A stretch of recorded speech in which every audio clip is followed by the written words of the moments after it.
नमस्कार मित्रों, पुनीत एस्ट्रोलॉजी हिंदी के अगले वीडियो में आपका बहुत बहुत स्वागत है।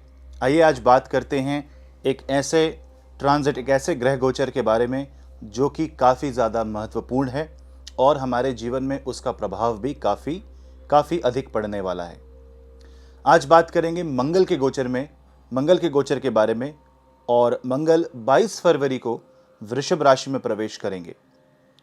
मंगल वृषभ राशि में प्रवेश करते ही कृतिका नक्षत्र में गोचर कर रहे होंगे और वो पाएंगे राहु को अपने समक्ष रोहिणी नक्षत्र में, जो कि ऑलरेडी पहले से ही वृषभ राशि में उपस्थित हैं। और राहु और मंगल मिलके एक हाई एनर्जी, अत्यधिक ऊर्जा का संयोग बनाएंगे और उस ऊर्जा को संभालना, नियंत्रित करना हमारा कर्तव्य है।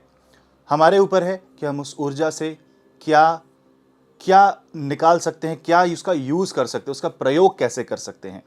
आइए समझते हैं इस ऊर्जा के इस अनूठे संयम के बारे में, इस अनूठे संयोग के बारे में, और कैसे मंगल ग्रह, जो कि हमारे लिए एक पौरुषता का प्रतीक है, मंगल हमारे लिए ब्लड सप्लाई, ब्लड सर्कुलेशन, गुस्सा, किसी भी चीज़ को पाने की इच्छा और प्रबल शक्ति, इच्छा शक्ति को भी कंट्रोल करते हैं मंगल ग्रह। तो आइए जानते हैं कि मंगल का ये गोचर कैसा रहेगा हम सबके ऊपर।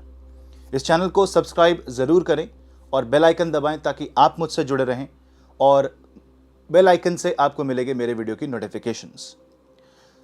अगर आपको मुझे सोशल मीडिया में फॉलो करना है और दूसरे इंटरेस्टिंग एस्ट्रोलॉजी पोस्ट के लिए, तो आप मुझे फेसबुक, इंस्टाग्राम और ट्विटर पर फॉलो कर सकते हैं। और मुझसे कंसल्टेशन लेने के लिए नीचे दिए गए ईमेल आईडी पे आप मुझे ईमेल कर सकते हैं। आइए शुरू करते हैं मंगल का गोचर वृषभ राशि।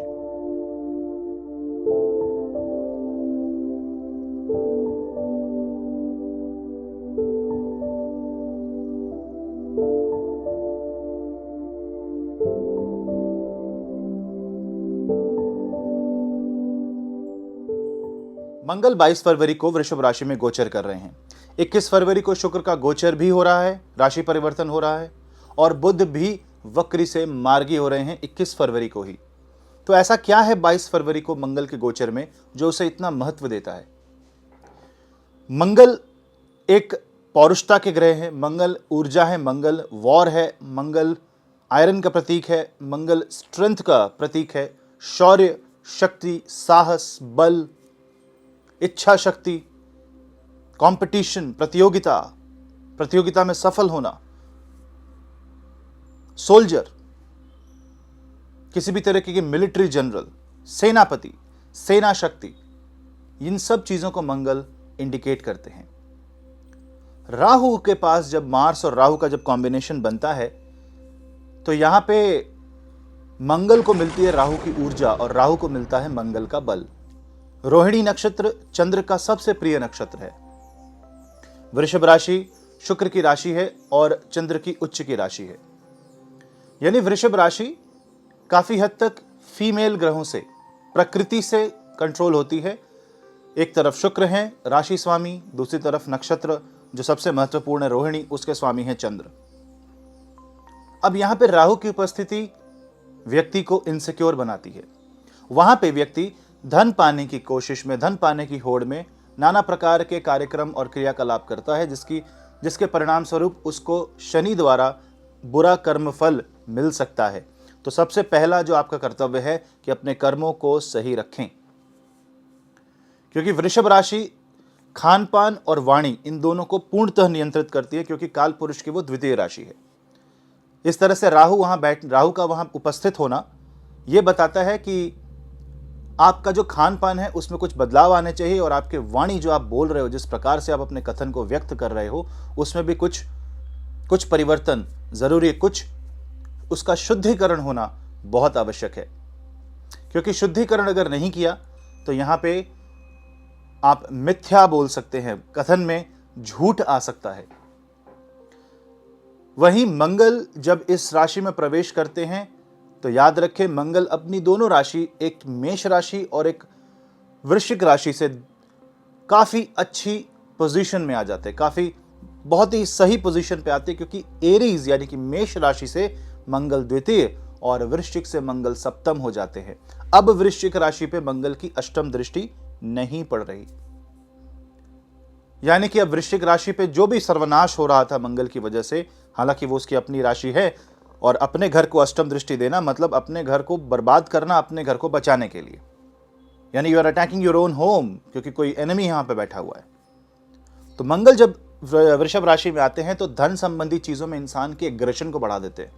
गुस्सा आता है, व्यक्ति अपना नियंत्रण खो बैठता है, उसे समझ नहीं आता कि वो कौन सा कथन व्यक्त करे, वो उचित वक्तव्य बोल रहा है या वो जो डिबेट कर रहा है, जो जो जो लॉजिक बता रहा है वो सही भी है या बस उसको सूट करता है इसलिए वो बोल रहा है, उसके अनुसार वो वक्तव्य सही है, वो एनालिसिस सही है इसलिए वो बोल रहा है। तो यहाँ पे वृषभ राशि का मंगल राहु के साथ बैठ के विध्वंस कर सकते हैं, और विध्वंस होगा मोस्टली वही बात होगी कि हम अपने पैरों पे खुद कुल्हाड़ी मारेंगे। तो हमें दूसरों को देखने के बजाय इमीडिएटली तुरंत अपने आप को देखना चाहिए। हमें अपने कर्म को नियंत्रित करना होगा। याद रखें, शनि इसी राशि से, वृषभ राशि से नवम उपस्थित हैं बृहस्पति के साथ। यानी मंगल राहु अगर लगन पे हैं, अगर मैं वृषभ को लगन बना दूं, मंगल राहु अगर वृषभ राशि में हैं तो शनि देव वृषभ राशि के धर्म स्थान पे हैं। यानी व्यक्ति किसी और की लड़ाई को, किसी और के युद्ध को धर्म युद्ध समझ बैठ सकता है, क्योंकि राहु मति भ्रम करवा सकते हैं। इंसान के पास रिसोर्स कम है, उसके पास साधन कम है, तो अगर कम साधनों की वजह से वो हो सकता है कि वो कुछ गलत मतलब निकाल सके, गलत दिशा में मुड़ सके। ऐसे समय हमें दूसरों को कम और अपने आप को ज्यादा कंट्रोल करना, ज्यादा नियंत्रित रखना है कि हम क्या बोल रहे हैं, क्या खा रहे हैं, क्या समझ रहे हैं, क्या पहन रहे हैं, और स्वयं आंतरिक जो था अध्यात्म, जो प्रॉपर जो अध्यात्म माना जाता है, जो कि अंतर अध्ययन है, उसकी तरफ बढ़ना सबसे सही उपाय होगा। ये 2 महीने में मिड फरवरी से लेकर के मिड अप्रैल तक, 16 अप्रैल तक मंगल का गोचर का असर वृषभ राशि में रहेगा। वृषभ राशि धन राशि भी है, कुटुंब की राशि है, तो घर परिवार में मतभेद हो सकते हैं, भाइयों के साथ कलह आ सकता है, इन्वेस्टेड प्रॉपर्टी को लेकर के डिबेट हो सकता है, झगड़ा हो सकता है, कोर्ट कचहरी में मामला जा सकता है, आपकी बात किसी को अचानक से बुरी लग सकती है और आपको समझ में भी नहीं आएगा कि ये भान नहीं होगा कि ऐसा क्या कह दिया आपने कि जिससे व्यक्ति को इतना बुरा लगा। क्योंकि राहु, आप कहेंगे कुछ, राहु उसको घुमा देंगे, उसका मतलब अलग निकल जाएगा। तो यहाँ पे अगर आप किसी को मैनिपुलेट करेंगे, नेगेटिवली मैनिपुलेट करेंगे, तो उसका परिणाम भी गलत होगा। चूंकि मंगल और राहु के धर्म स्थान पे शनि बैठे हैं, तो शनि यहाँ पे मंगल और राहु के कर्म को और कर्म से आने वाले फल को नियंत्रित कर रहे हैं। और यहाँ पे आपको ये निश्चय लेना होगा कि आप यहाँ पे बिल्कुल अधर्म नहीं फॉलो करोगे। धर्म क्या है? धर्म का मतलब कोई सिद्धांत नहीं, धर्म माने जीवन यापन करने का सही तरीका। कब सही है, क्या है सही है, क्या गलत, इसका निर्णय, कब क्या करना है इसका निर्णय, कब क्या नहीं करना है इसका निर्णय, यही धर्म कहलाता है। धर्म एक जीवन जीने का साधन है, एक जीवन जीने की प्रक्रिया है, और आपको कन्फ्लिक्ट से बाहर निकालना ही धर्म का पर्पस है। अब आप कोई भी धर्म फॉलो करें, या आप एथीस्ट हो, नास्तिक हो, फर्क नहीं पड़ता, क्योंकि ग्रह हम सब पे एक जैसा प्रभाव डालेंगे। मंगल भूमि के स्वामी भी हैं, ब्लड सर्कुलेशन है, गुस्सा है, तेज है, साहस है। राहु उसको भड़का सकता है। यानी आपको यह देखना होगा कि आप राहु की सुन रहे हैं या मंगल की सुन रहे हैं। आप किसी बहकावे में आ रहे हैं या आपने बहुत ज्यादा सोच समझ के निर्णय लिया है। आपके पास गुरुजन हैं, आपके पास सगे संबंधी हैं जो आपके लिए भला समझते हैं, आपके शुभ चिंतक हैं जिन्होंने आपको समझाया, और आप उनकी बात सुन रहे हैं, या आप किसी चीज को अज्यूम कर रहे हैं। आप सोच के बैठे हैं कि वो शायद ऐसा होगा। वो अजम्पशन पे न जाएं और सगे संबंधी, शुभ चिंतकों, गुरुजन की बात को एटलीस्ट एक बार तो सही उसे सही दृष्टि से देखें, उसे समझने की कोशिश करें। ज्ञान कहीं से भी आ सकता है, लेकिन अगर मंगल राहु को आपने नियंत्रण नहीं किया, ये अकस्मात ऊर्जा विस्फोट है। तो यहाँ पे इस ऊर्जा को अगर आपने नियंत्रित नहीं किया तो ये ऊर्जा किसी भी प्रकार से अपने आप को व्यक्त कर सकती है।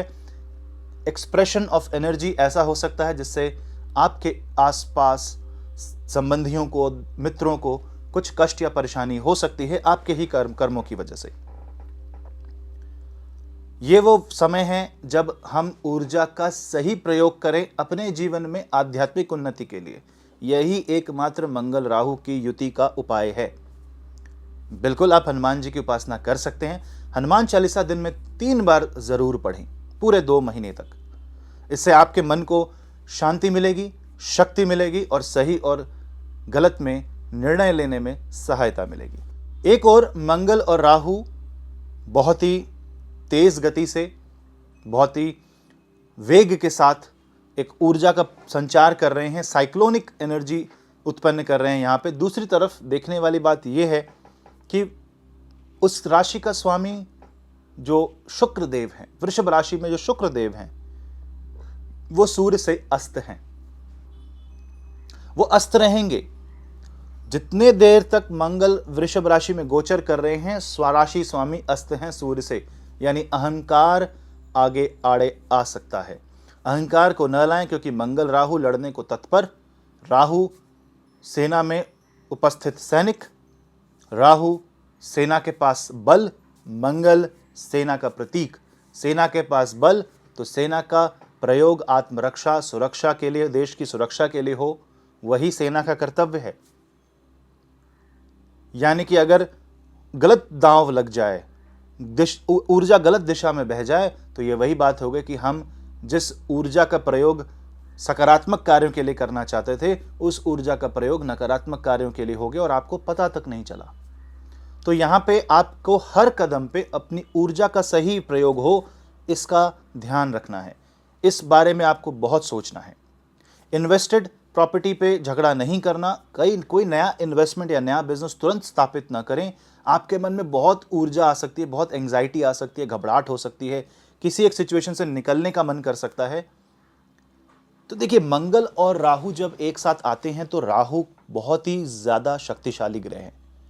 राहु आपके पास एक ऐसी ऊर्जा है जिसको लेकर के आप किसी भी एक जगह से निकल के, किसी भी एक स्थान से निकल के किसी दूसरे स्थान में आप जा सकते हैं, जो कि एक दूसरी दुनिया है। राहु कोई बाहर से नहीं आते हैं, वो आपके भीतर से उत्पन्न होते हैं, यानी वो आपके भीतर की कर्म करने की शक्ति है। उसे अगर सही दिशा दी जाए तो आपको कहीं भी पहुंचा सकती है। उसे अगर गलत दिशा दे दी जाए, क्योंकि मन तो चंचल होता है, वो आपको तुरंत बहका करके, क्योंकि आप और हम जिस माया में इस वक्त हैं, उस दुनिया का नाम है मृत्युलोक धरती। ये जो 3 डायमेंशनल वर्ल्ड है, ये एक माया जाल है। ये तो सारे ग्रंथों और शास्त्रों में लिखा है, ये तो ईश्वर ने खुद कहा है।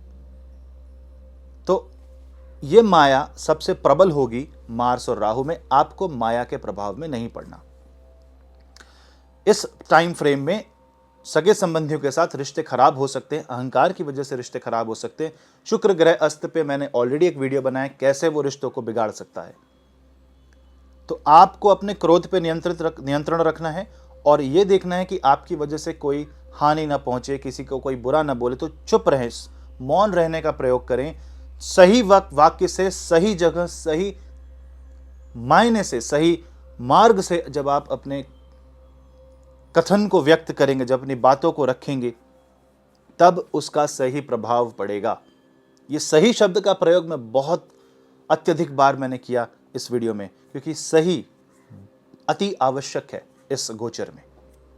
ऊर्जा है हमारे पास, इस ऊर्जा को न्यूक्लियर वेपन की तरह सोचें कि एक देश के पास न्यूक्लियर वेपन, एक राष्ट्र के पास वेपन है, तो उस न्यूक्लियर एनर्जी का वो क्या करेगा? उस न्यूक्लियर एनर्जी से वो पूरे राष्ट्र को विद्युत सप्लाई कर सकता है, इलेक्ट्रिसिटी सप्लाई कर सकता है, बहुत ही एनवायरनमेंट फ्रेंडली तरीके से। लेकिन उससे बम भी बनाया जा सकता है। ऊर्जा का सकारात्मक प्रयोग जरूरी है। ऐसे में हनुमान जी की उपासना के साथ साथ आप महादेव, महाशंकर, शिव की उपासना भी करें। ओम नमः शिवाय। ओम त्र्यंबकम यजामहे सुगंधिम पुष्टिवर्धनम उर्वारुक्मिव बंधनान् मृत्योर्मोक्षयमामृतात्। महामृत्युंजय मंत्र का जाप करें। कोई त्रुटि हो गई हो मंत्र जाप करने में तो क्षमा करें, मैं कोई एक्सपर्ट नहीं हूं मंत्रों में। प्रोनाउंसिएशन तो मैं वही प्रोनाउंसिएशन किया जो शायद आप भी करेंगे। फ्लैट टोन में मंत्र का जाप करें, भगवान शिव की उपासना करें और अपना संबंध ईश्वर से बनाने की कोशिश करें। याद रखें, मंगल अगर ऊर्जा है, आपका बल है, तो राहु उस बल को प्रबल करने वाला है। तो इस प्रबल बल के साथ आप क्या करेंगे? कुछ बनाएंगे या सर्वनाश होगा, ये आपके ऊपर निर्धारित करता है। ये वीडियो ट्रांजिट एक्सप्लेनेशन कम पर एनर्जी का एक्सप्लेनेशन ज्यादा है। ट्रांजिट एक्सप्लेनेशन, यहां इन्वेस्टमेंट, वो सब ठीक है, लेकिन अगर हम ये ना समझें कि इस ऊर्जा हमारे साथ कर क्या रही है और हम सिम्टोमैटिक ट्रीटमेंट करने जाएंगे तो हम फंसेंगे। तो यहां पे आपके साथ मन में बहुत कुछ हो सकता है। हर वक्त जब भी आपके मन में उतावलापन आ जाए, चंद्र की उपस्थिति देखें। क्या चंद्र नकारात्मक राशि या नकारात्मक योग में बन रहे हैं आपकी कुंडली के हिसाब से? अगर हां, तो उस दिन आप बस ईश्वर की पूजा में समय को लगा दें और मन को शांत रखने के लिए ध्यान और योग का सहारा लें। उम्मीद करता हूं कि मंगल और राहु की ऊर्जा का जो ये कॉम्बिनेशन, ये विस्फोट है, ये आपके जीवन को नकारात्मक और जड़ता से उखाड़ करके सकारात्मक और ऊंचाइयों तक लेके जाएगा और आप इस ऊर्जा का सही प्रयोग करेंगे। आपको ये ध्यान रखना है कि आप किस ऊर्जा को फॉलो कर रहे हैं, किस ऊर्जा को सुन रहे हैं, कौन सी ऊर्जा व्यक्त कर रहे हैं और आपके इस ऊर्जा के आदान प्रदान से किस प्रकार आपके समक्ष और आपके आसपास क्या प्रभाव पड़ रहा है। यही है ग्रहों का खेल, यही है ईश्वर की लीला। हम ग्रहों के खेल में एक कैरेक्टर हैं, एक एंटिटी हैं। हमारा कर्तव्य है उस खेल को समझना और उस खेल में सकारात्मक को चुनना। मैं आपका होस्ट पुनीत एस्ट्रोलॉजी यही मैसेज देता हूं, सीक द लाइट। असतो मा सद्गमय, तमसो मा ज्योतिर्गमय, मृत्योर्मा अमृतम गमय। ओम शांति शांति शांति।